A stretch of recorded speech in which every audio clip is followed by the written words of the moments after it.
Good morning. Welcome to Member Focus Monday. I'm Christina Schaefer, Director of Social Media for HAR. Before we begin today's program, we just want to acknowledge that today is Martin Luther King Jr. Day, which is a federal holiday signed into office by President Ronald Reagan in 1983 and first observed in 1986.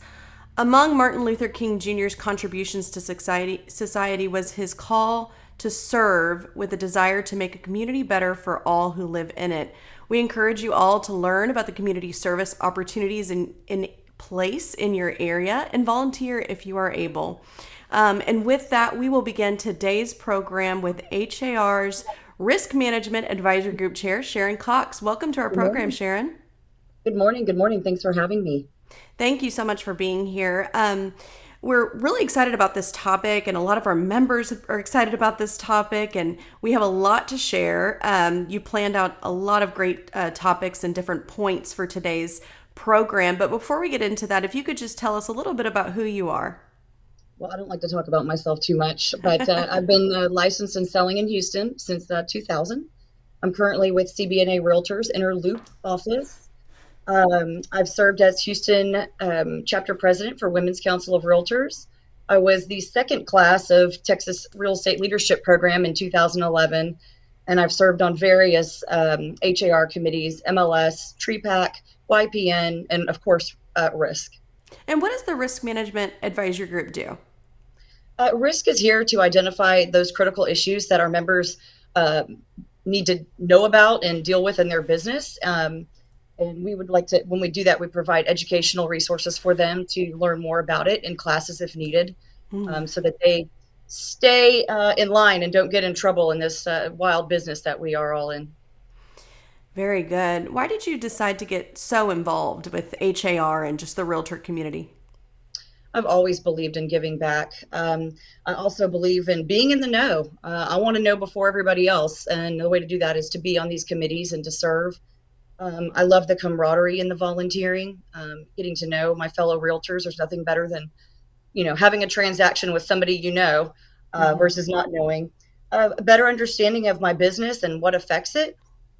And let's be honest, it puts you ahead of the competition when you Yeah. can tell people that you're involved. So that's a Yeah. lot of the reasons why I do it. Great. Well, thank you so much for that, Cherin. I know you said you don't like to talk about yourself, but I think it's important for our members to have an idea of who you are and all of the knowledge you bring into this topic today.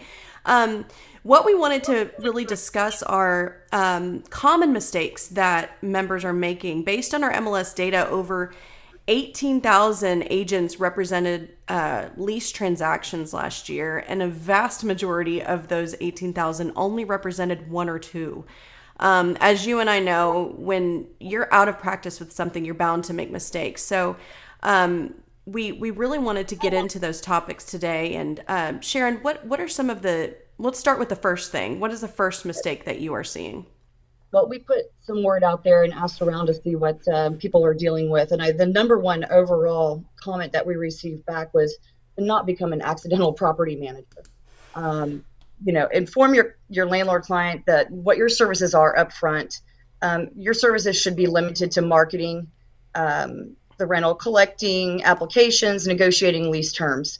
You should not be helping with repairs, signing their utilities up, rent collecting. Please don't do that. You have no information to provide or help to provide with regards to evictions or adding special provisions to a lease. Those are Okay. some of the big ones. What's another one? What's another one that you're seeing? Another one was don't make decisions for your clients. Don't make decisions for your landlord. If he or she are asking you if you should, which client to go with, that is not your job. That's their job to do, and they need to research. We give them so many um, places to go to learn about tenants' credit history and things like that, that we really don't have to get involved like we used to. If Mm-hmm. somebody really needs that much help, they should hire a property manager. They You truly should. you find a lot of times, I say a lot of times, most of the time, consumers, really look at their realtor as their friend, and they want advice on everything. And so, how would you have that conversation and let them know that you can't make those decisions for them? Well, I realize, the longer you've been in business, the more comfortable you are telling people what your role is for them.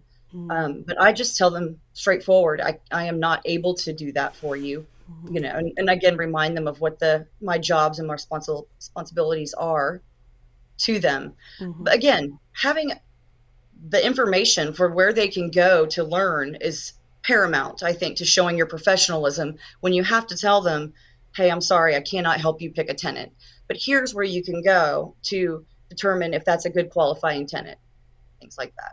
Very good. A very important one I know you have planned for us next. Why don't you go ahead and let us know about it? Okay. Wanted to make sure we're going to talk about the new flood disclosure Mm. that's just become a document required to use as of January 1st of this year. If the landlord knows that their property is in a flood zone, they are required to give this form prior to lease execution. Prior to, not Mm. after, but prior to. I don't. Do we want to pull it up on TexasRealEstate.com? Yes. You Mm-hmm. can go to texasrealestate.com, just type in flood disclosure, and you can learn more about the document. If you have not looked at it yet, I highly recommend that you pull it up. If you have a list of landlords that you represent and their um, property has not come back up for lease yet, you may want to go ahead and let them know that this document is now required. It's a great way to touch base with your clients. I haven't had any of my landlord clients have any issues with it, and quite frankly, they're surprised it hasn't already been required for some time now. So it's a great document. I think it's very important for our tenants to know when a home is in a flood zone. Okay. Now, you mentioned this is the landlord's responsibility.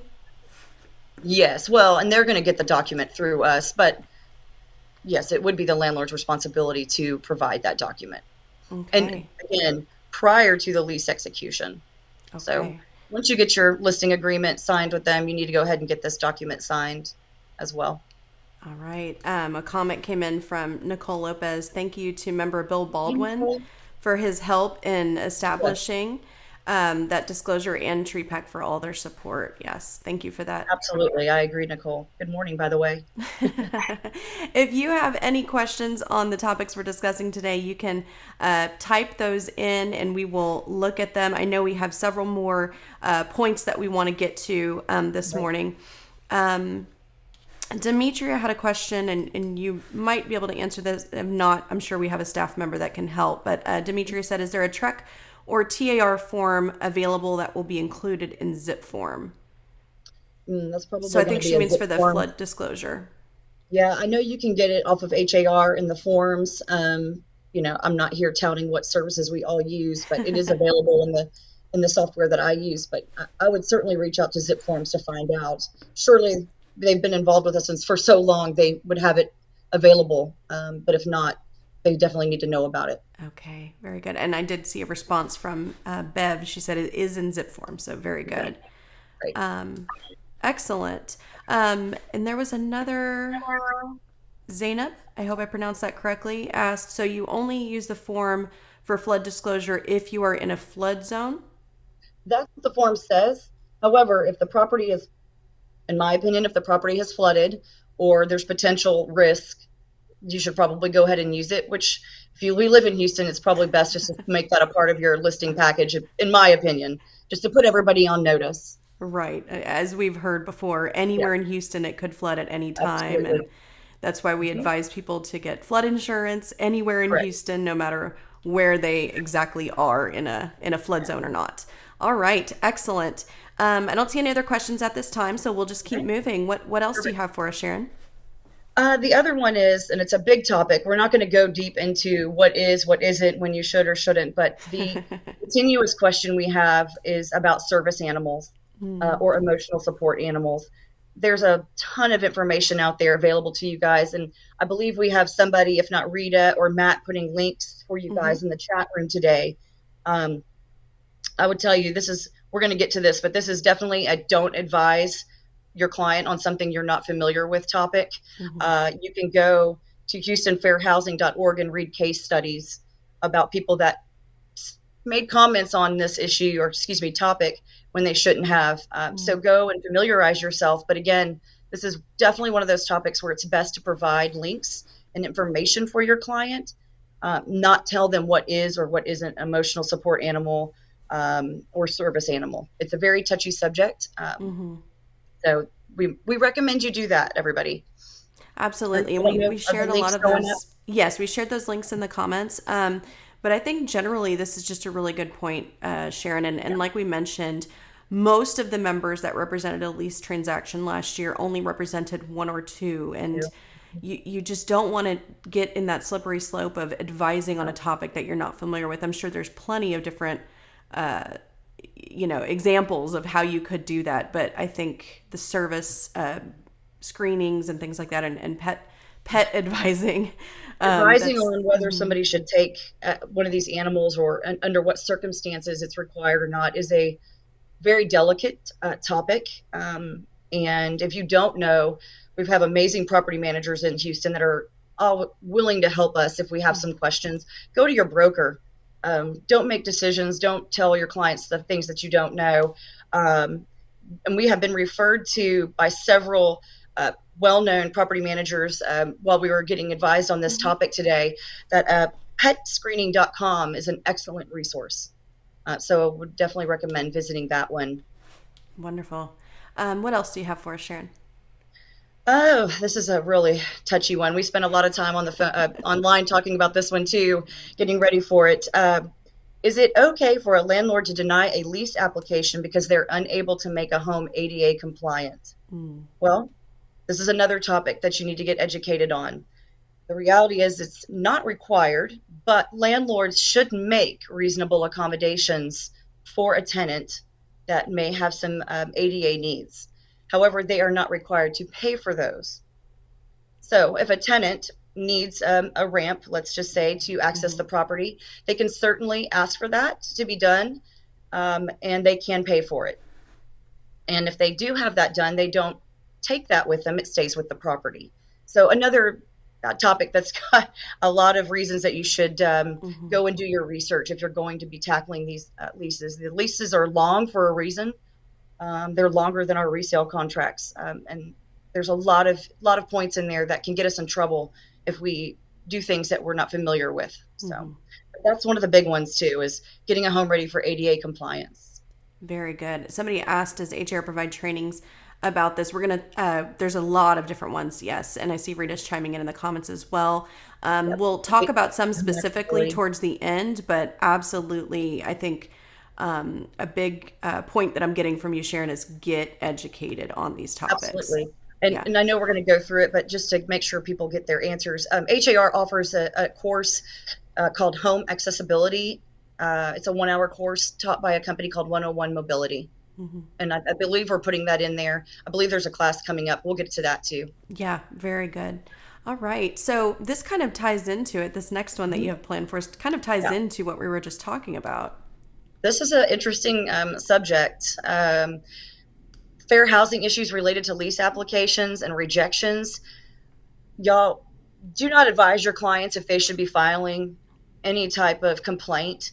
But if you have clients that feel they have been wronged by a landlord, you can tell them to go to houstonfairhousing.org.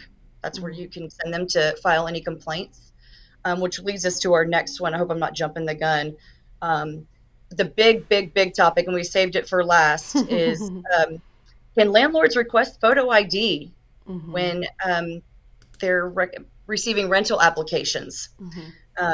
Set the expectations with your clients. It is fine to ask for, and we've asked around, and so we feel safe saying this, but it is okay to request a photo ID with the application so long as it's only used to verify that the people on the application match who is on the photo ID and that the landlord does this consistently.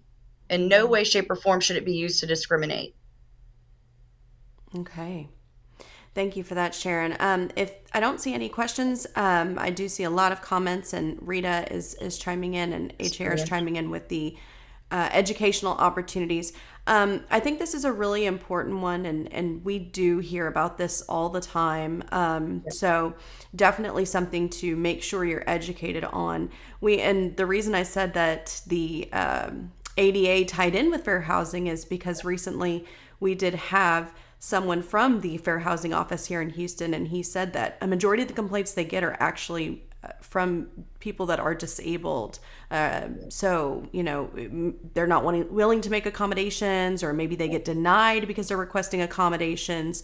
So definitely something that all members should be getting educated on so that they can advise their clients properly, whether on either side of that transaction. Absolutely. And I think you and I've talked about this at length. I'm an advocate for setting expectations up front.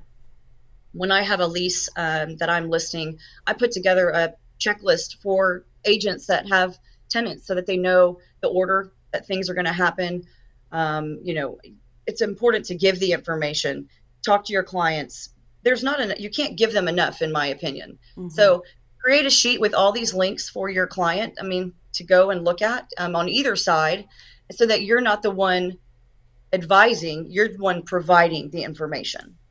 Okay, very good. We had some questions pop up, so I want to just go through those really quick. Zainab asked, she was going back to the flood form. So you asked them to fill it out and then you upload it into the MLS. Is that correct? Yeah, I would provide it on the MLS. Absolutely. Absolutely. Okay. That's what I would do. All right. Better safe than sorry, always. Yes, very good. Chloe said, when representing the tenant, do you recommend sending a copy or picture of their ID with the application, or waiting for the landlord to request it? Great question. And I would guess that Grant Harpold would say that we should probably wait for the landlord to request it. Yeah, very good.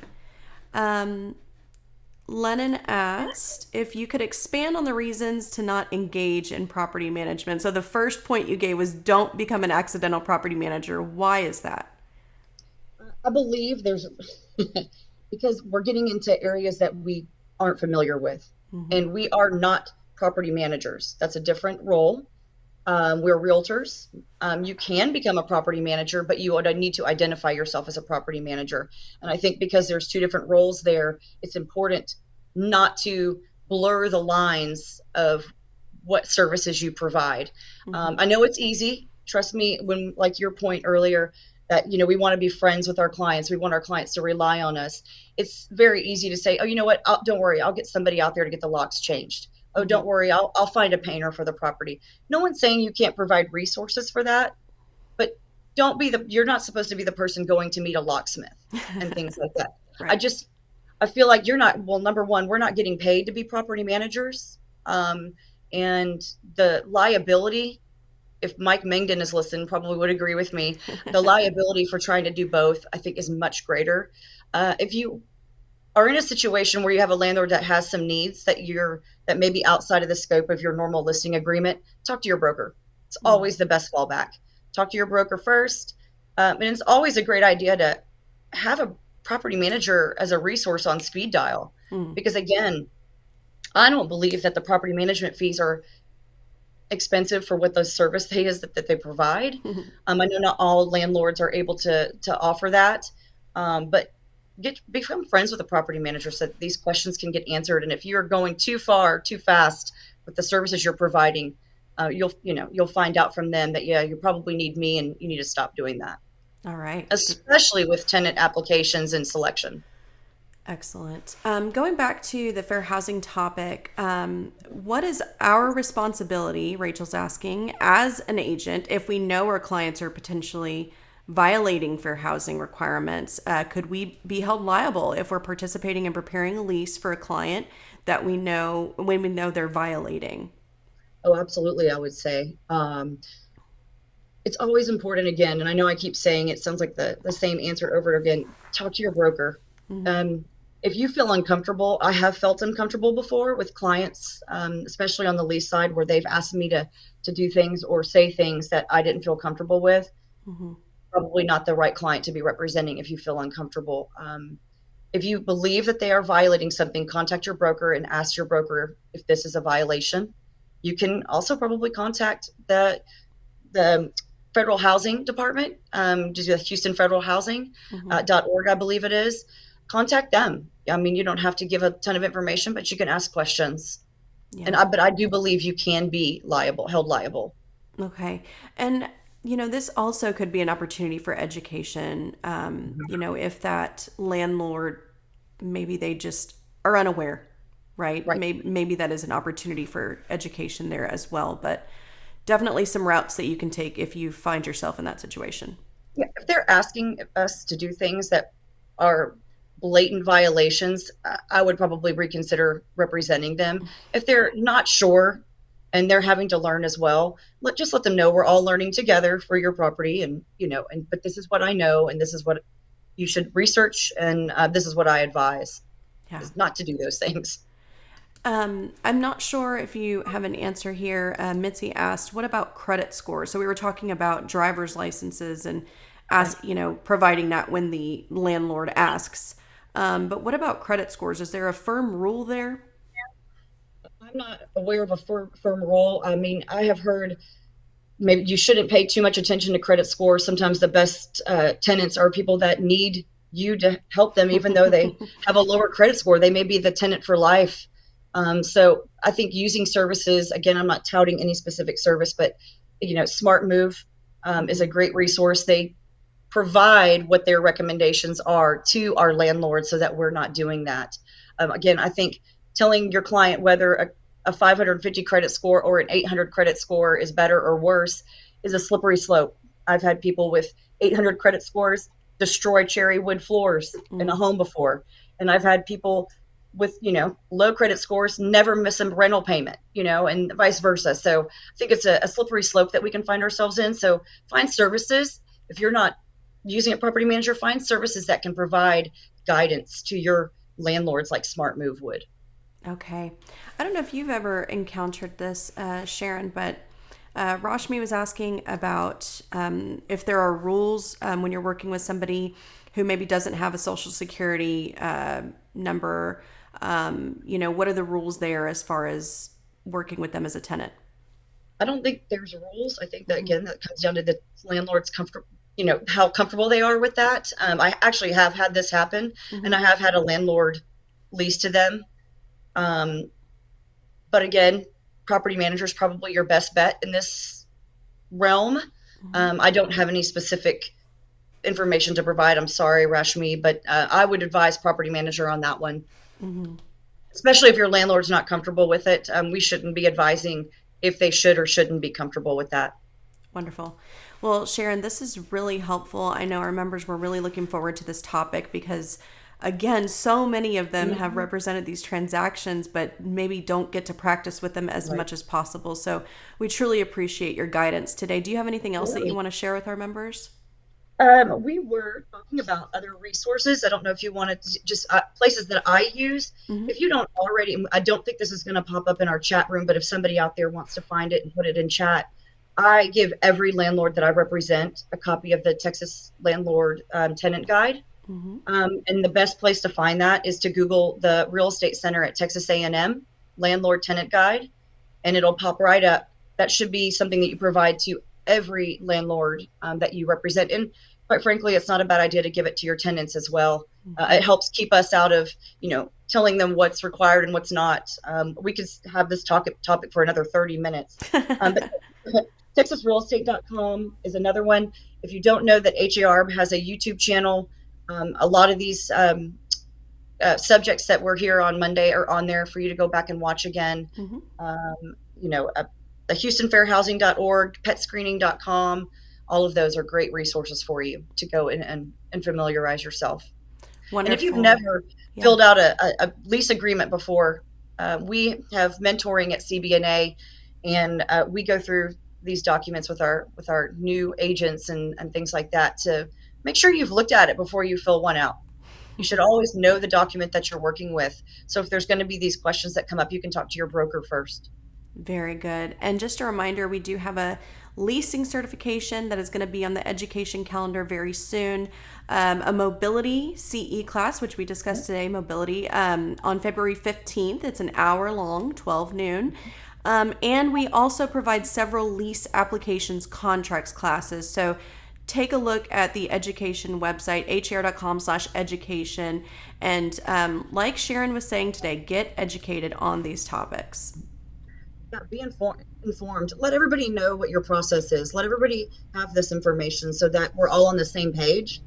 Because I've always believed that anyone that feels like they're having to catch up or backpedal is usually the most uncomfortable. So we want everybody to be comfortable and have all the information available to them. Wonderful. Well, thank you again for your time today, Cherin, and thank Absolutely. you to all of our members for tuning in. That is it for this Member Focus Monday. We will be back next Monday at 9 a.m. See you then. Bye Thanks, bye. everybody. Bye bye.